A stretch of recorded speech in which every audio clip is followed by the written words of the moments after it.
Konnichiwa, minasan. O genki desu ka? Welcome to the intermediate course of my channel. Let's learn Japanese with Eric. In this lesson, we will learn how to make conditional sentences using the tara conjugation. Hajimemashou.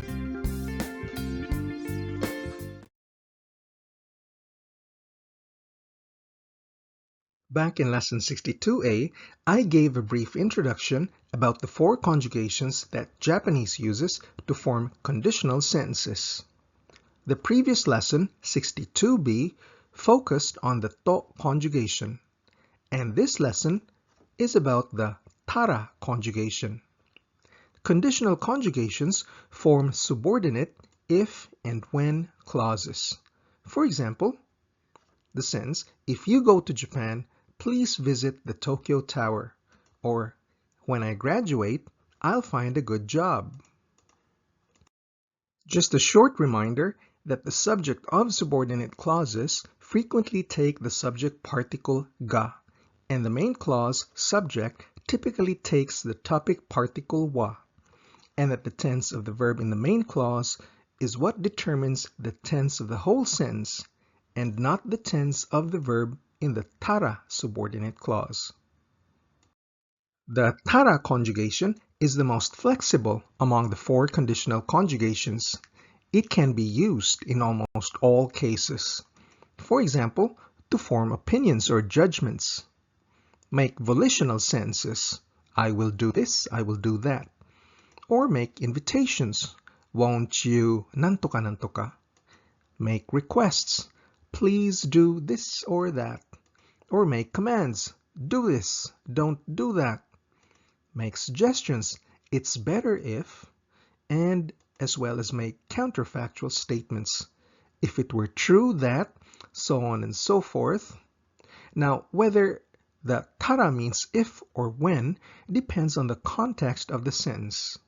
In many cases, the tara conjugation may also mean after I do. Tara can be used with verbs, adjectives, nouns, and pronouns. If you have a verb, it can mean if or when I go, or if and when I don't go. With adjectives, it can mean, for example, if it's fast, or if it's not fast. And with nouns and pronouns, say for example, me, then we can use it to say if it's me, or if it's not me. The general rule for making the tara conjugation is to take the plain past tense or the ta form of the verb, adjective, noun, or pronoun, and then adding ra. So the ta in tara actually refers to the plain past form. Then for each verb, adjective, noun, or pronoun, we have an affirmative tara conjugation, as well as a negative tara conjugation. Let's look at examples of how to make the tara conjugation first, and then we can look at example sentences. For example, the verb to eat, taberu. Its plain past form is tabeta, and then we add ra to form tabetara, which means if you eat or when you eat. Then the negative plain past is tabe nakatta, did not eat. And to it, we add ra to form tabenakattara, which means if you don't eat or when you don't eat. To review basic verb conjugation, you can watch lessons 26 to 30. For e-adjectives, take the plain past form of the adjective. For example, atsui, which means hot. Its past tense is atsukatta, and to it, we add ra to form atsukattara, which means if it's hot or when it's hot. Negative plain past tense of atsui is atsukunakatta, and to it we add ra to form atsukunakattara, which means if it's not hot or when it's not hot. You can review basic e-adjective conjugation in lesson 15. As we mentioned earlier, na-adjectives are grammatically nouns, and so we lump them up together with pronouns and nouns. For nouns, the verb attached to it is the verb to be, or da, and so it is da that we conjugate. Past tense of da is datta, and to it we add ra to form dattara, which means if or when it is nantoka nantoka. And the negative past of da is dewa nakatta or janakatta, and if we add ra to it, we form dewa or ja nakattara, which means if or when it is not nantoka nantoka. Let's look at concrete examples.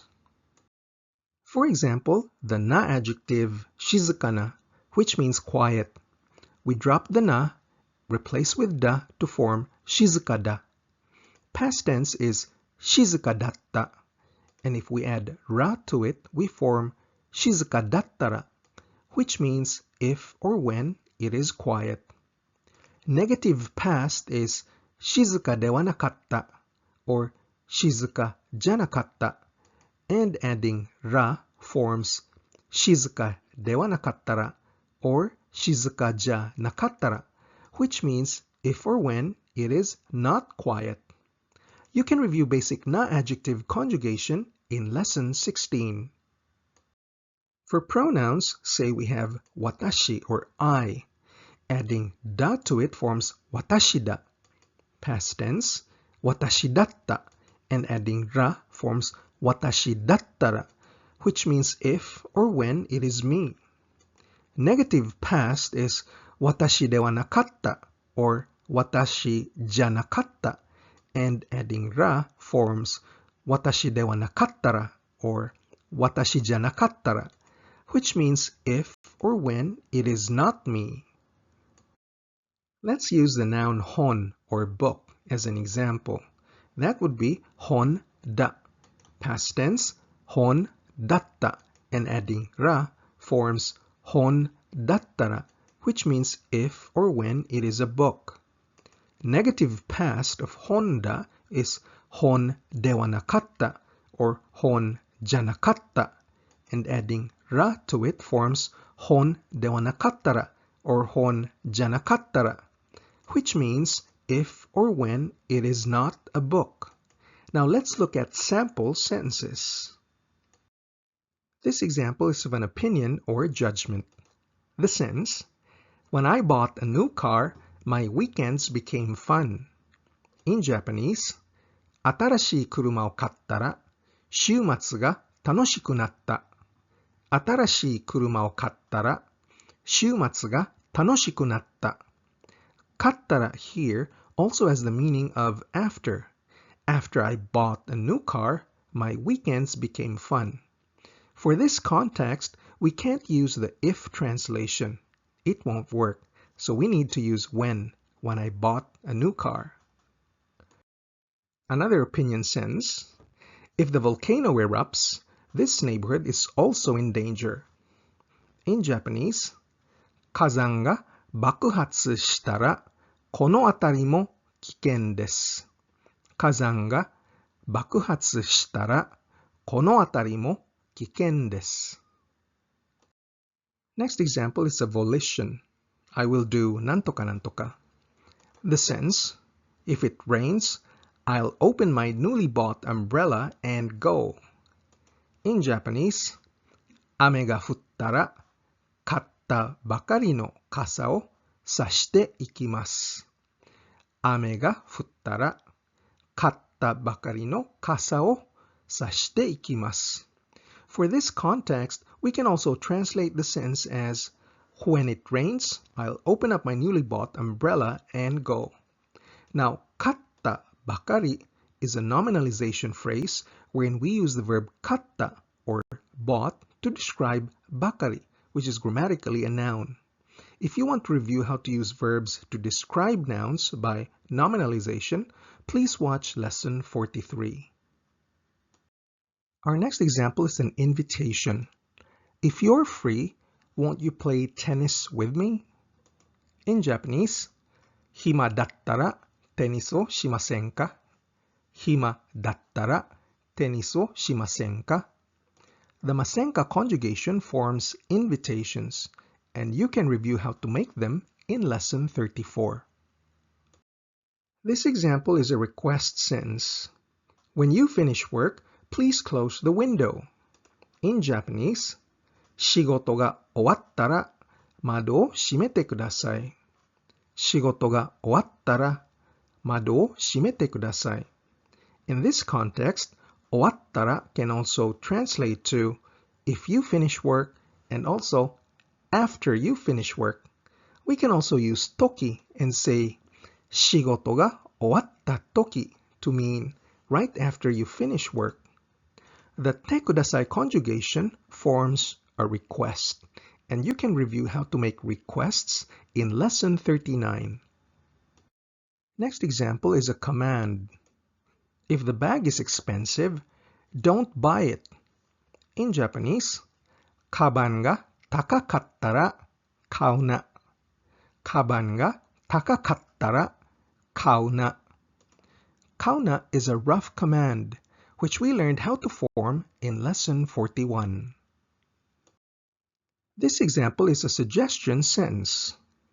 If you don't understand, it's better to ask the teacher. In Japanese, わからなかったら先生に聞いた方がいいですよ。わからなかったら先生に聞いた方がいいですよ。In this context, we can also translate わからなかったら as when you don't understand, it's better to ask the teacher.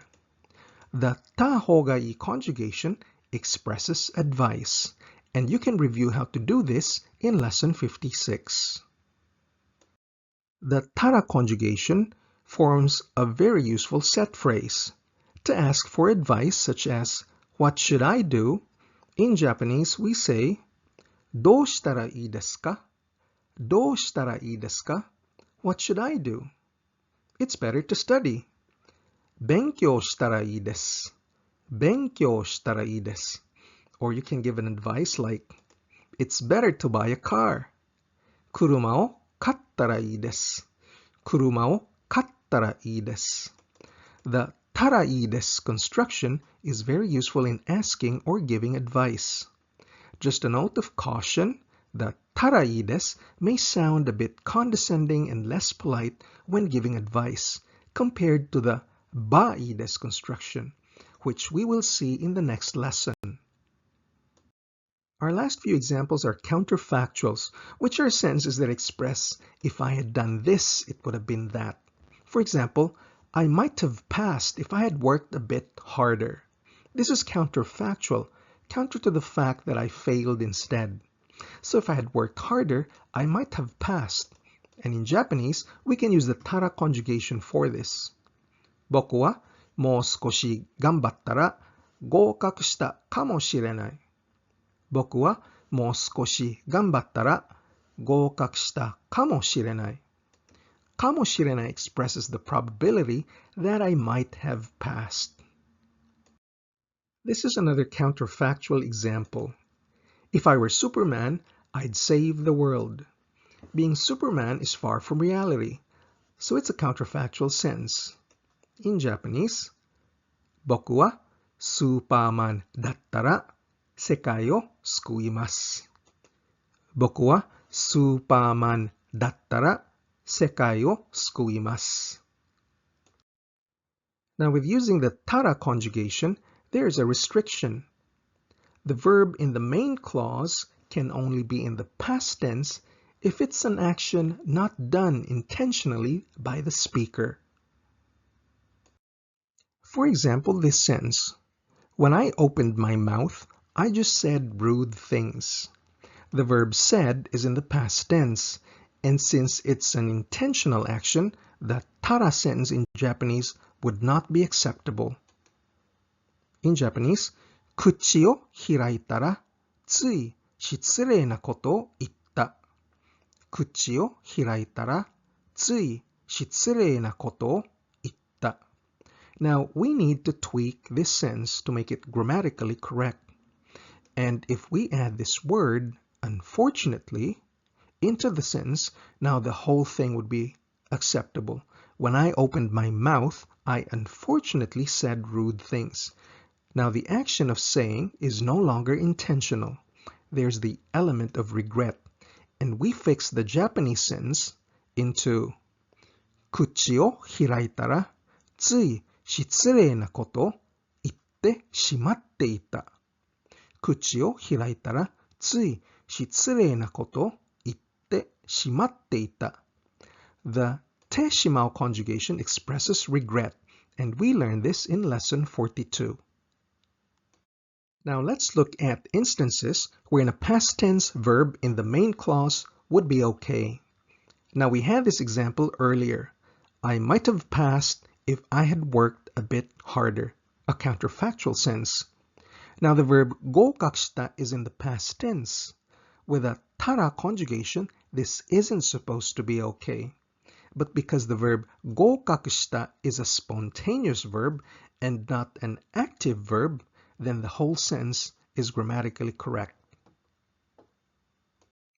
Another example, when I looked at the map, I right away understood. Understood is in the past tense, but this is spontaneous action, so again, it's acceptable. And in Japanese, we can say, 地図を見たらすぐわかりました。地図を見たらすぐわかりました。Another example, when I arrived home, my pet dog was waiting at the foyer. The verb in the main clause is in the past tense, was waiting. However, this sentence is okay because the subject in the main clause is not the speaker, it is my pet dog. So in Japanese, we can say, 家に帰ったら愛犬が玄関で待っていた。家に帰ったら愛犬が玄関で待っていた。In this context, 家に帰ったら can also translate to after I arrived home. Another example, when I went to Japan, I was forced to speak Japanese. The verb in the main clause is in the past tense, was forced to speak. However, this is okay because the speaker did not do the action intentionally. The speaker was forced to do the action.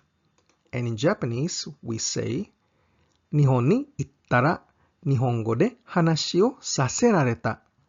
日本に行ったら日本語で話をさせられた。させられた is a passive causative conjugation, which we will learn in a future lesson. To summarize, the たら conjugation is the most flexible of the 4 conditional conjugations. It can be used in almost all cases.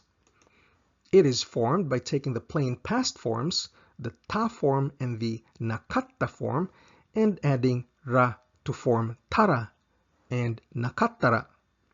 Tara can be used to form opinions and judgments, express volitions, make invitations, requests, commands, and suggestions, as well as to make counterfactual statements. And this ends our lesson on the tara conjugation. I'll see you next on the ba conjugation. お疲れ様でした。If you're serious about becoming fluent in Japanese, it's important to practice daily, learn grammar, and build up vocabulary. My whole course is designed to give you a strong basic foundation in the Japanese language that you can build solidly upon. So please click like, share, or subscribe, and watch the next video in the series. 日本語の勉強に頑張ってください。じゃあ、またね。